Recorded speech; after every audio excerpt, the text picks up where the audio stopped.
He loved driving, anywhere, as long as he could drive.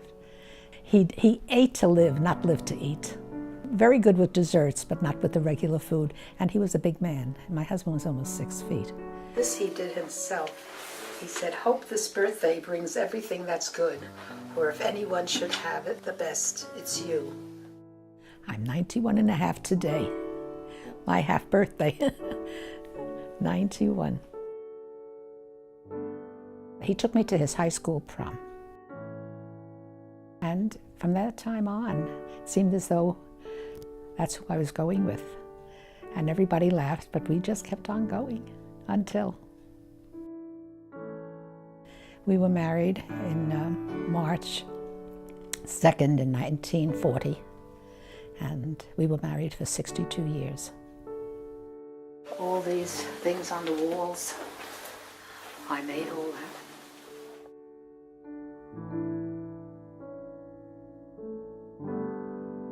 This is the 50th anniversary.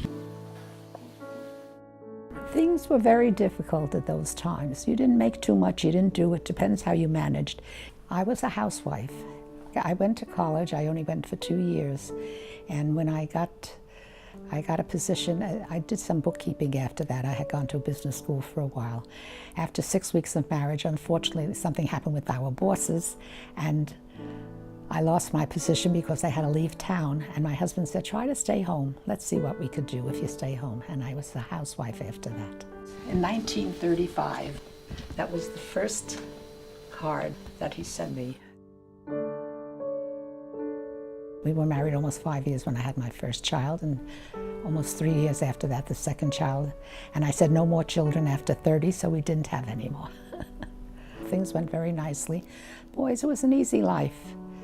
We had the normal aches and pains that you go through. He was a great guy. He was very kind, very good-natured. Anyone who needed a favor called him, and there he was, helping everybody. Very active in masonry, and so we liked the same things and worked together very nicely. This is the first item I ever knitted. And of course it was a scarf for my husband. Now this must be about 75 years old. It was kind of sudden. He probably didn't take care of himself as much as he should. As I say, he was very active, and he always helped, regardless of what it was, he would still pick up things and do things that he wasn't supposed to, because he didn't allow himself to feel sick or so. And when it happened quite quickly. Within 2 weeks, he was taken away to hospice, but he was only there overnight when he passed away. My whole life has changed since. No longer number one to anybody, but doing as best as I can. Financially, not wealthy, but I'm comfortable and I can be very independent. And I live a very independent, nice life. And this is now going to be 8 years that he's passed away. He was my friend, he was my husband, he was the father of my children, and he was my lover. He was everything. My family were good to me. But it was really he that made me feel what I am.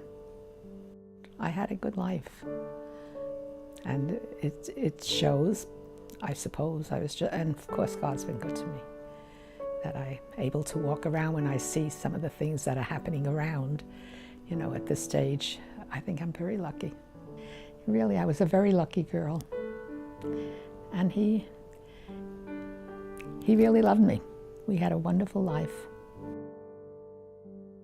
You're my friend, my sweetheart, my wife. Should I be proud?